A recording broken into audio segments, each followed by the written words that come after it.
Making Moves in the Marketplace is a program dedicated to providing a forum for elite social entrepreneurs doing significant acts of good for our world by impacting their own sphere of influence. These unique individuals are following their calling and encouraging success, and not just for themselves. Listen to these interviews and be inspired, as well as obtain contact information so you can get first-hand advice.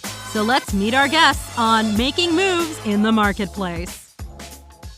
On behalf of Making Major Moves in the Marketplace, today my special guest is Meryl Hunte of Connecting Kitchen. How are you today, Meryl? I'm doing great. Thanks, Ed. How are you? I'm fantastic. You know what? I'm one of those guys who likes to get straight to the point so you have as much time as you desire. So let's start with our first question, okay? Okay. The first question is, who are you? What's your background? And what do you do? Okay, so I am a health and wellness coach, a holistic health and wellness coach. That means that we try and look at the whole person when we're coaching people to be their healthiest and their happiest. So when we think of health, a lot of times we think of diet or nutrition and exercise. But actually, it's often the other areas in somebody's life that are out of balance and maybe contributing to poor health more than the foods that they're eating. Really? Yes. Examples of that would be a career that they're unhappy with, a relationship that's not working out. Maybe it's their spirituality. They don't feel a connection. It could be their social life and things like that. So give us a little bit more detail. Say, for instance, I wanted to become a client of yours. What type of process or system would you take me through? How would we get started? Okay, so first we do what we call introductory consultation or a health history, because a lot of what affects who we are starts from the beginning, from childhood, and carries on through with us through adulthood and through the rest of our lives. Mm-hmm. So I have a questionnaire that I would hand you, ask you how you're doing in each areas of your life, what your family history is in terms of health issues, nutrition, what was it like growing up in your family? Mm-hmm. And then we would just talk about it. I'm your guide because you really have the answers. Mm-hmm. You know you better than I know you.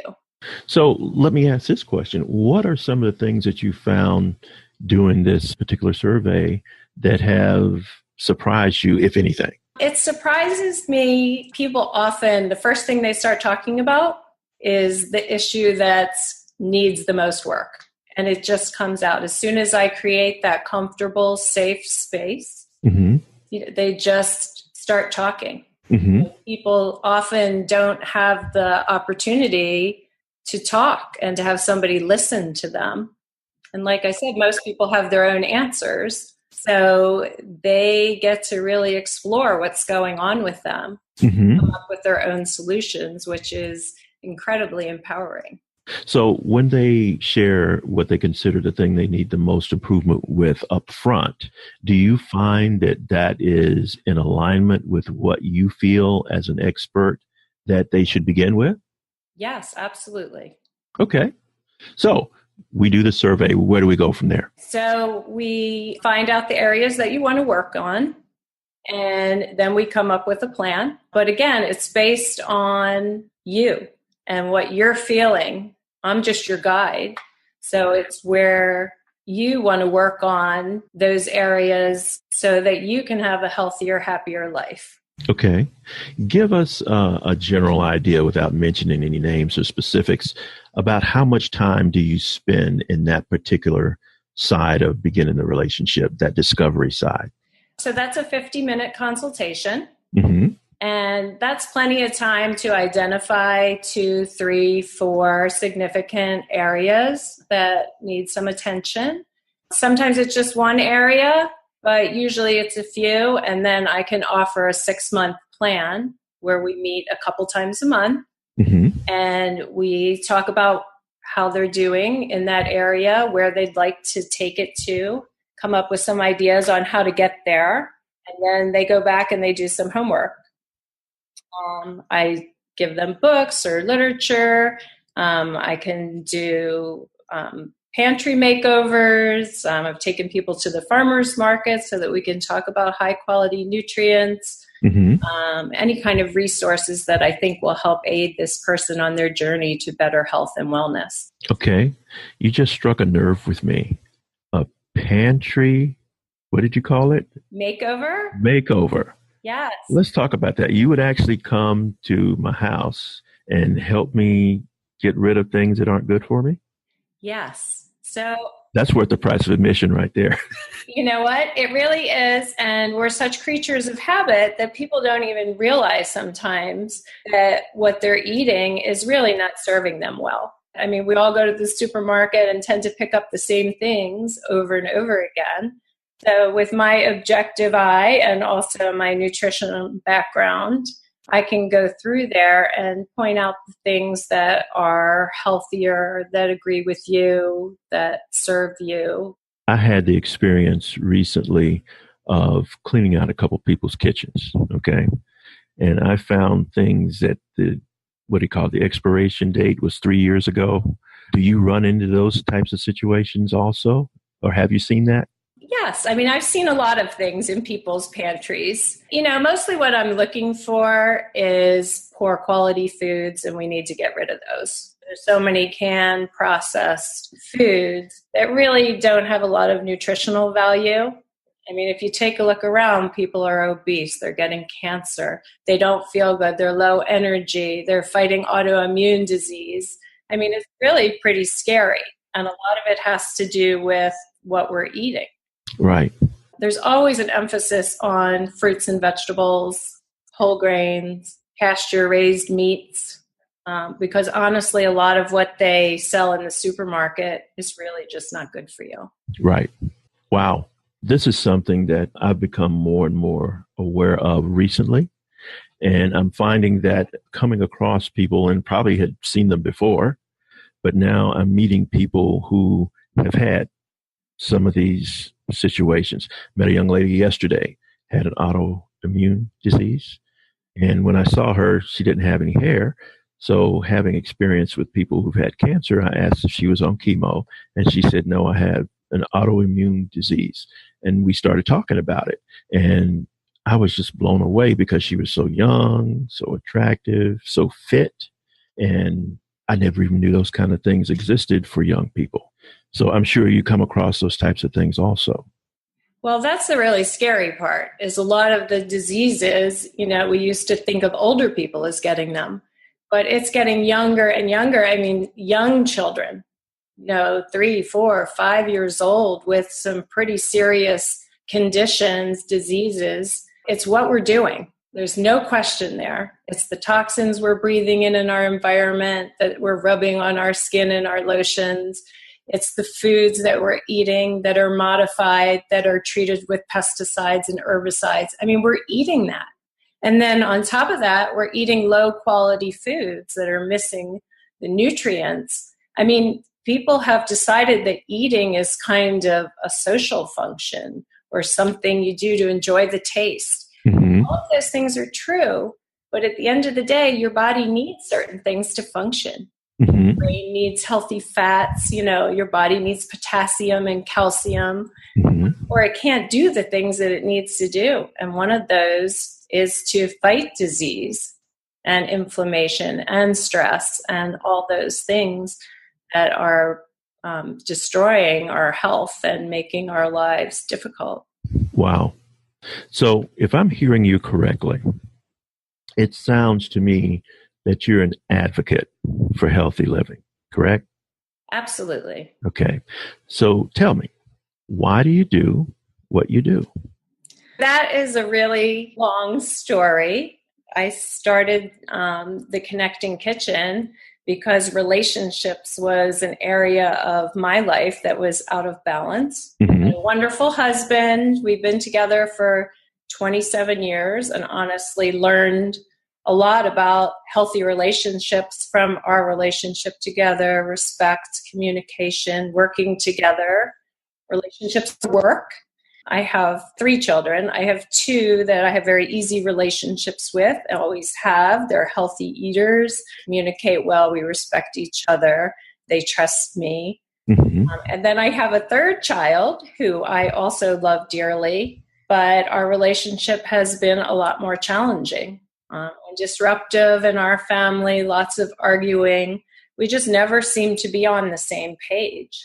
And I always knew that a big part of the reason was that he's a junk food eater.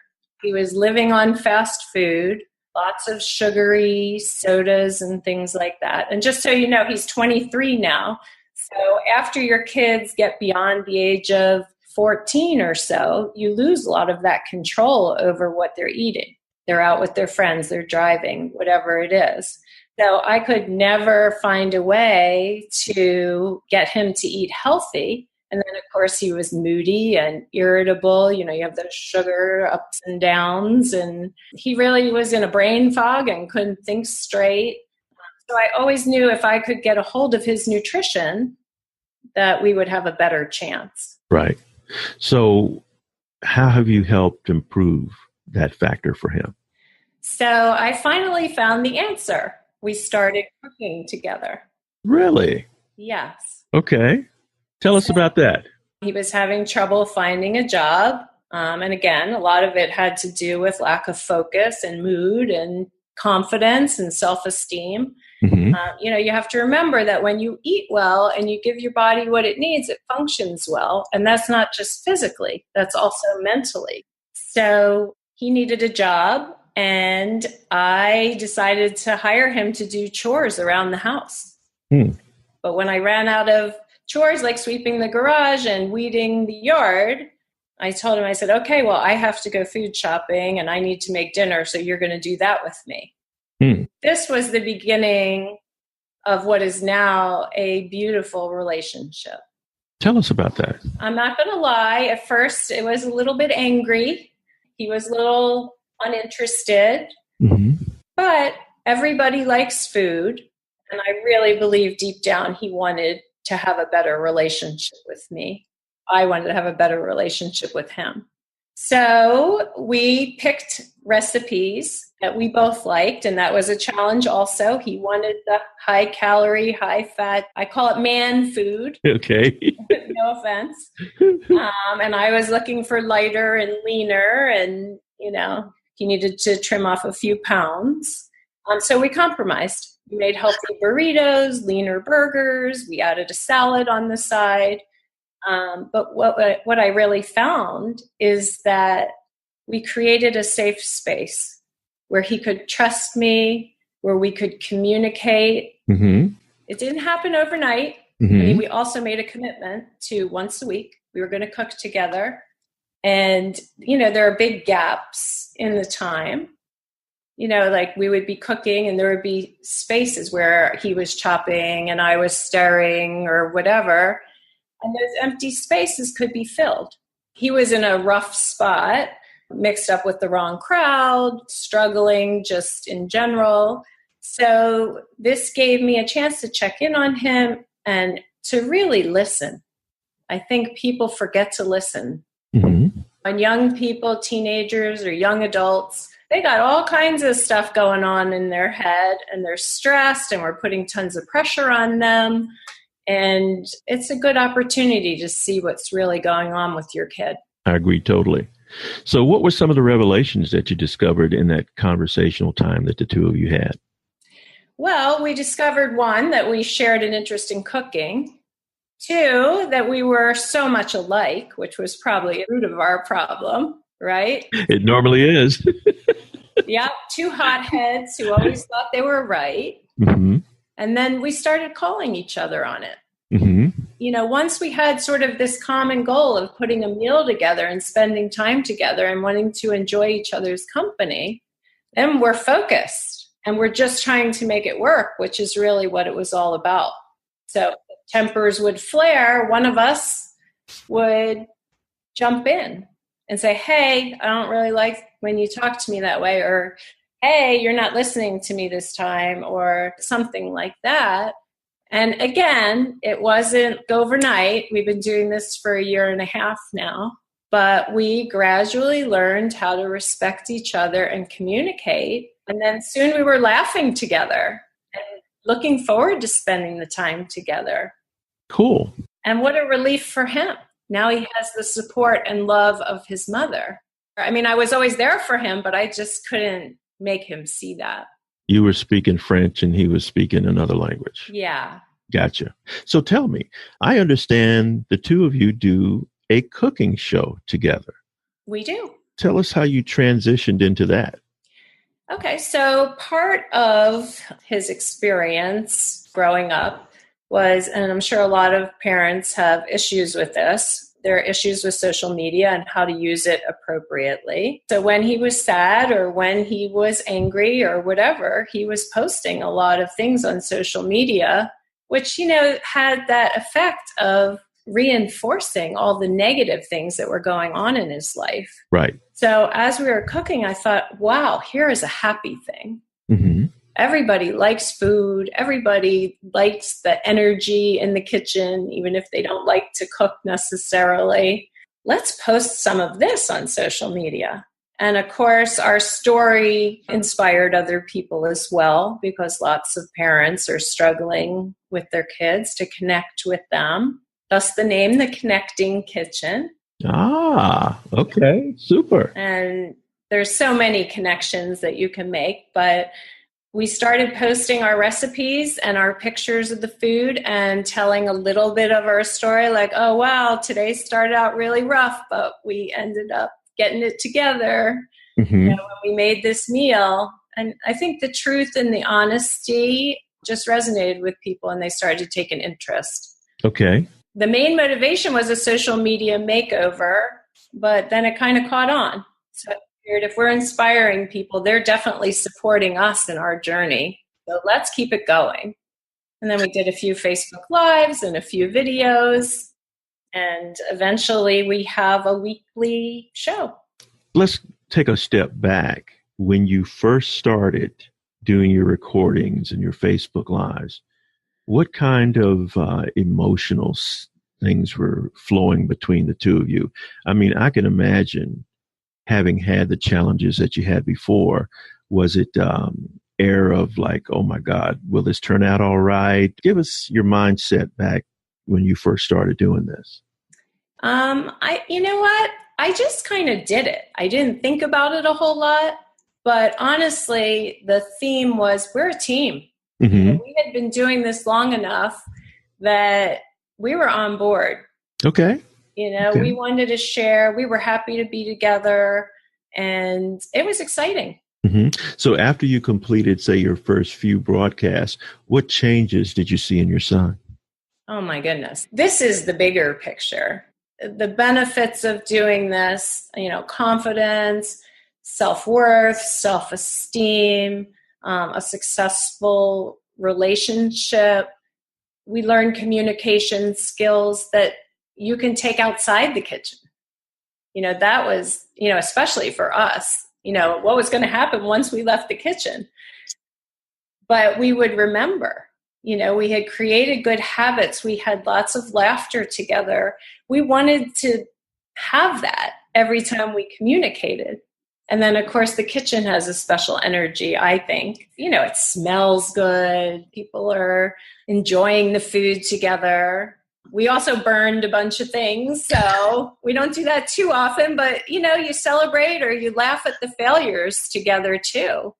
It creates a really special bond. That's super. That is absolutely super. So give us an idea how all this fits into your core belief system. Definitely family is a huge, important part of my life. We always valued dinner time together, gathering, sharing, supporting. And I always could feel that the love and energy that actually went into making the food was really important to my family. So I'm also not just encouraging relationships, but also, take responsibility for cooking your own food. Doesn't have to be all of it. I know we're all busy and, we don't always have time, but I think it's really important. That's important to the family unit.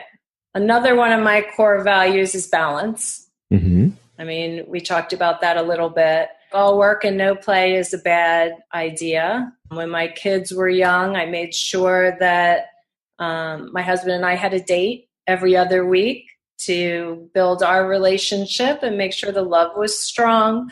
And again, that's just respect for the different areas of your life. Mm-hmm. Make sure that I'm balanced in the way of nutrition, and exercise is a huge part of my life. I encourage all my family members. Actually, I encourage everybody I know to eat better and exercise better. I've been sort of a health and wellness coach since I was a young girl, just unofficially. So this was really a natural fit for me. That's super.